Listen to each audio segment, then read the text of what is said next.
السلام علیکم دوستو ورجینیا کے ایک دور دراز دیہی قصبے کی جیل میں قیدی نمبر 253451 کا آخری وقت آ پہنچا تھا۔ اسے ایک مدت سے اس کا انتظار تھا۔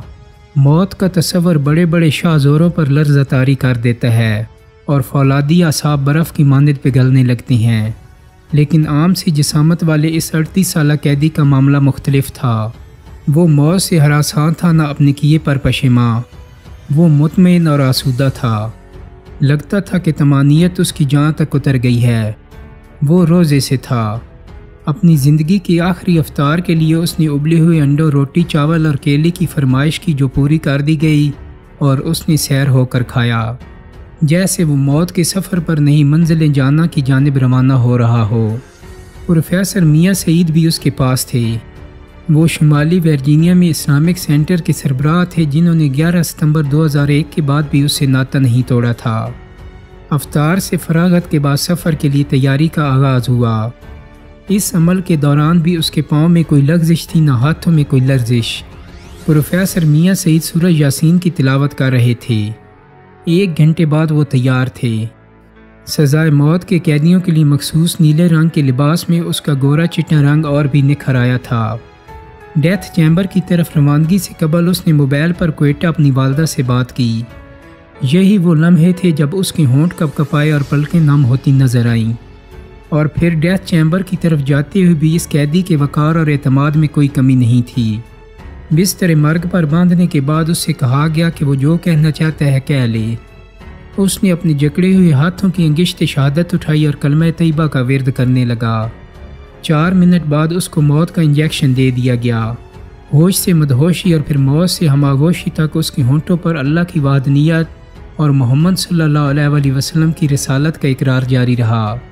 دھڑکنوں کی رفتار کے ساتھ ساتھ آواز بھی مدھم ہوتی گئی اور بندہ اپنے رب کے حضور حاضر ہو گیا۔ دوستو، ایمل کانسی کے سفر آخرت کی یہ داستان تصوراتی ہے، نہ افسانوی۔ یہ اس کی موت کا نظارہ کرنے والوں کی رپورٹ ہے، جن میں کوئی بھی مرنے والے کا ہم مذہب تھا، نہ ہم وطن اور نہ ہم زباں۔ ان 10 افراد میں 6 سرکاری گواہ تھے اور 4 میڈیا والے، اور یہ سب گورے چٹے امریکی تھے۔ ان میں واشنگٹن پوسٹ کا نمائندہ گئی ٹیلر بھی تھا اور ٹی وی چینل 4 کا کرس گارڈن بھی۔ ایک کا کہنا تھا، مجھے اس کے جسم میں بے چینی اور چہرے پر پریشانی کی معمولی سی رمق بھی نظر نہیں آئی۔ دوسرے کی گواہی بھی مختلف نہ تھی۔ میں نے ایک لمحے کے لیے بھی اس کے چہرے پر گھبراہٹ کی ہلکی سی لہر بھی نہیں دیکھی۔ دوستو، 22 اکتوبر 1964 کو کوئٹہ کے پختون کانسی قبیلے میں آنکھ کھولنے والا ایمل کم گو اور شرمیلا سا بچہ تھا۔ اس کے والد ملک عبداللہ جان کانسی کا ٹھیکیداری کے علاوہ بھی وسیع کاروبار تھا۔ ایمل نے گرامر اسکول سے میٹرک، فیڈرل کالج سے گریجویشن اور بلوچستان یونیورسٹی سے انگریزی میں ایم اے کیا۔ اس دوران پشتون اسٹوڈنٹس فیڈریشن سے وابستہ ہوا اور اپنے دیگر طالب علم ساتھیوں کے ساتھ مختلف مظاہروں میں بھی شریک ہوتا رہا۔ ان میں ایک مظاہرہ ضیاء الحق کے مارشل لاء کے خلاف بھی تھا، لیکن وہ بنیادی طور پر کوئی مہم جو یا ہنگامہ پرور نوجوان نہ تھا۔ 5 وقت کے نمازی نوجوان کا بیشتر وقت کتابوں کے مطالعہ میں گزرتا۔ اس دوران دنیا کے مختلف خطوں میں جہادی تحریکوں کا آغاز ہو رہا تھا۔ سوویت یونین کے خلاف افغان جہاد الجہاد بن گیا تھا۔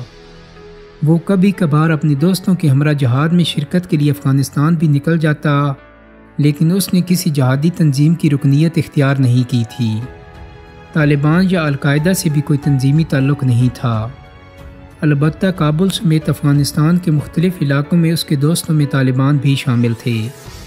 اسامہ بن لادن سے صرف ایک بار اس کی ملاقات ہوئی تھی۔ قندھار میں یہ ملاقات صرف ہاتھ ملانے تک محدود رہی تھی۔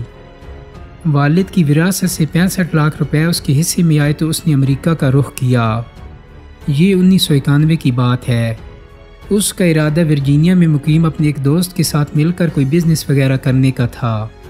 آغاز میں اس نے ایک کوریئر سروس میں ملازمت کر لی۔ CIA کے ایک سابق اعلیٰ افسر کا بیٹا کرس مارسنی اس کمپنی کا مالک تھا۔ یہ کمپنی CIA ہیڈ کوارٹر میں اہم پیکٹ بھی پہنچاتی تھی۔ شاید اسی وجہ سے عمل پر بھی CIA کے لیے کام کرنے کا الزام عائد کر دیا گیا۔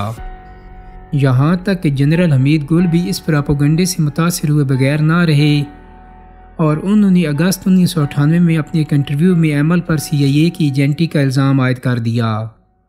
ان کے بقول وہ پاکستان کے اندر اور پاکستان سے باہر CIA کے لیے کام کرتا رہا تھا۔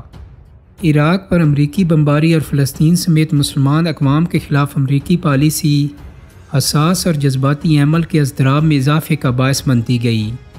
وہ اس پر ایسا مؤثر احتجاج کرنا چاہتا تھا جس کی لہروں سے امریکہ کے پالیسی سازمان متاثر ہوئے بغیر نہ رہیں۔ کسی دہشت گرد تنظیم سے اس کا کوئی رابطہ نہ تھا۔ اس نے خود ایک فیصلہ کیا اور اس پر عمل درآمد کے لیے چینی ساخت کی کلاشنکوف خریدی۔ 25 جنوری 1993 کی صبح اس کا رخ ورجینیا میں CIA ہیڈ کوارٹر کی جانب تھا۔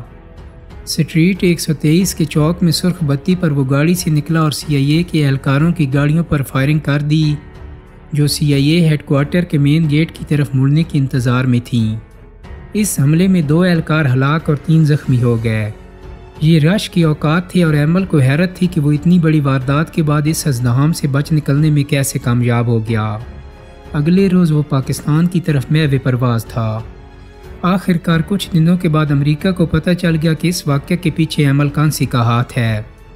امریکہ نے اپنے مطلوبہ ٹاپ 10 ملزموں کی فہرست میں شامل کر کے اس کی گرفتاری کے لیے $20 لاکھ انعام کا اعلان کر دیا۔ اپنے زخموں کو یاد رکھنے اور دنیا کے آخری کونے تک دشمن کا تعاقب کرنے والی امریکی ایمل کانسی کی تلاش میں تھی، اور بالآخر 4.5 سال بعد 13 جون 1997 کی شب انہوں نے اسے ڈیرہ غازی خان کے ایک ہوٹل میں جا لیا۔